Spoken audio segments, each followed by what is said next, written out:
Hello hi மக்களே, எல்லாத்துக்கும் வணக்கம். எங்களோட வெண்டைக்காய் செடியில் பாருங்கள் எப்படி வெண்டைக்காய் வந்திருக்குன்னு சொல்லிட்டு அதுதான் எடுத்தேன். அதுக்கப்புறமா இது கொஞ்சம் கீரை வந்திருக்கு. இது ரெண்டுமே தக்காளி செடி தான் மக்களே வச்சுருக்கேன். வெண்டைக்காய் பாருங்கள், ஒரு 5-6 வெண்டைக்காய் எடுத்தேன். இப்போவும் எவ்வளோ வெண்டைக்காய் வந்திருக்கு மறுபடியும்.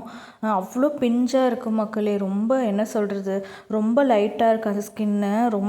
உள்ளே நிறைய விதை இருக்குது. செடியில் வளர்ந்ததுனாலே அது ஒரு தனி இது தான். அதுக்கப்புறம் பச்சை மிளகாங்கெல்லாம் வச்சுருக்கேன் பாருங்கள். 3 செடியுமே பச்சை மிளகா ரொம்ப விலை ஜாஸ்தியாக இருந்துச்சு.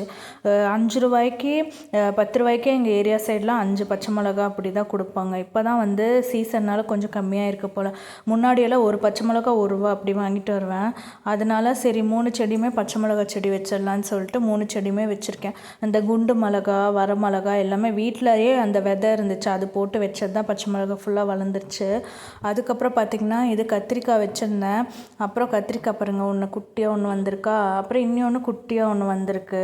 ஒரு 10 விட்டுச்சு பூவு, ஆனால் வந்து 2 தான் வந்திருக்கு. அந்த பூ அப்படியே விழுந்துருது. அதுக்கப்புறமா இது ரோஸ் எல்லாம் வளர்ந்துருக்கு. அப்புறம் 2 தக்காளி வந்துருந்துச்சு, அது அவரைக்காய். அதுக்கப்புறமா வந்து இங்கே பாருங்கள் 2 தக்காளி வந்திருக்கா. தக்காளியை தான் தேடிட்டு இருந்தேன், ஆனால் இன்னும் பழுக்கிறதுக்கு தான் ரொம்ப லேட் ஆகும் போல் மக்களே. இதுதான் என்னோடய மாடி தோட்டம்.